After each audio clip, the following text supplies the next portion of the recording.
BC ఉద్యమంతో పోతుండే కానీ మాత్రం ఈయన నక్సలైట్ కాదు, నక్సలిజం కాదు, వాళ్ళ లెక్క ఫోన్ టాపిక్ చేసి నక్సలిజం సహకరిస్తున్నారు అని చెప్పి ఫోన్ టాపిక్ చేసింది ఇదివరకు ఆమె వాళ్ళు కల్వకుంట్లోళ్ళు. ఇప్పుడు ఆమెనే నక్సలిజంలో అయ్యి ఫోన్ టాపిక్ చేసి దానికన్నా ఎక్కువ ఇప్పుడు పగటిపూట వచ్చి దౌర్జన్యం చేస్తుంది. నక్సలిజం ఇంటబెట్టుకొచ్చి నక్సలిజంతో వచ్చింది ఆమె, వచ్చి దౌర్జన్యం చేసింది. కానీ మాత్రం అదే రెడ్ల మీద ఎలమల మీద అయితే ఇప్పుడు ప్రభుత్వం ఊకున్నా, ప్రభుత్వం వచ్చి చర్య తీసుకోపోయినా మరి దేని కూడా ఖండిస్తున్నా ప్రభుత్వం గట్టి చర్య తీసుకోవాలి దీని మీద అని చెప్పని నేను వేడుకుంటున్నాను అంతే. మళ్ళీ నాకు ఏం జరిగినా ప్రభుత్వమే బాధ్యత. తర్వాత కల్వకుంట్లని ఏం చేస్తారో అది ప్రభుత్వం మీదే ఉండాలి.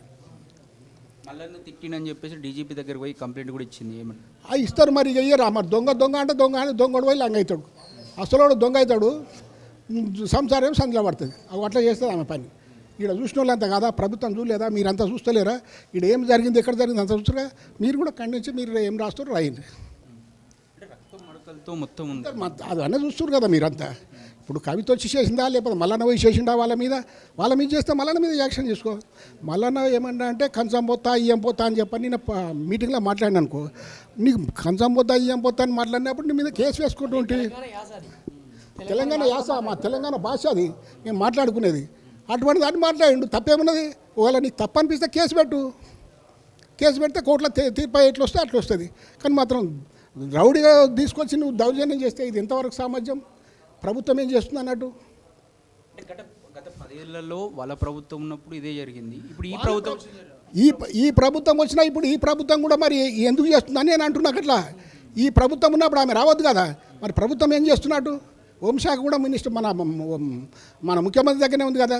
మరి హోంశాఖ ఏం చేస్తుంది, ముఖ్యమంత్రి ఏం చేస్తుంది, ఏం జరుగుతుంది, అది అంతా దాని మీద మేము ఖండిస్తున్నాం. తప్పనిసరి కల్వకుంట్ల మీద చర్య తీసుకోవాలి, ఇది తగిన న్యాయం చేయాలని చెప్పి అంటున్నాను. మల్లన్న ప్రజాప్రతినిధి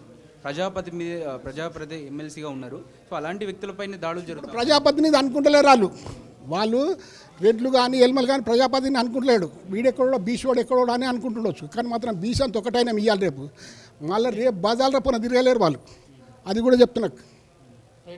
అంటే ఇప్పుడు బీసీల పార్టీ పెట్టబోతుండు మల్లన్న, అందుకే పెడతాం. నీకు కాంగ్రెస్ పార్టీ ఉంది, బీజేపీ ఉన్నది, బీఆర్ఎస్ ఉన్నది, అది సిపిఎం పార్టీ ఉన్నది, సిఎం ఉన్నది, ఇవన్నీ పార్టీలు ఉన్నాయి.